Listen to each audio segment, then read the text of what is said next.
আওয়ামী লীগকে বন্ধু বানাতে গিয়ে বাংলাদেশের মানুষকে শত্রু বানিয়ে ফেলেছে ভারত, বললেন বিএনপি নেতা হাফিজ।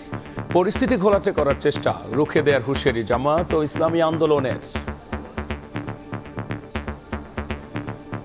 ভারত সরকারের সবচেয়ে বড় ভুল হলো বাংলাদেশের মানুষকে তারা শত্রু বানিয়ে ফেলেছে আওয়ামী লীগকে বন্ধু বানাতে গিয়ে। প্রতিবেশীদেরকে উত্ত্যক্ত করা হলো ভারতের হ্যাবিট। আমরা কোনো আগ্রাসন সহ্য করব না। বাংলাদেশের 1 ইঞ্চি জমি আমরা কাউকে ছেড়ে দেব না। আজকে আমাদের পাশের রাষ্ট্রে ভারত, সেখানে বিভিন্ন সংবাদ মাধ্যম অশান্তি করার বিভিন্ন নীল নকশা তৈরি করেছে। দেখছিলেন প্রধান শিরোনাম। সন্ধ্যার সময় সঙ্গে আছি আমি গোলাম রাব্বি। এবার অন্যান্য শীর্ষ সংবাদ। আমার তো শুধু তেল দরকার, বাজার তো দরকার না। বাজারে অদ্ভুত নিয়ম, তেল কিনলে প্যাকেজে নিতে হবে চাল বা চিনিও। সরবরাহ সংকটের অজুহাতে সয়াবিনের দাম বাড়ানোর পায়তারা, সবজিতেও নেই স্বস্তি, দিশেহারা ক্রেতা।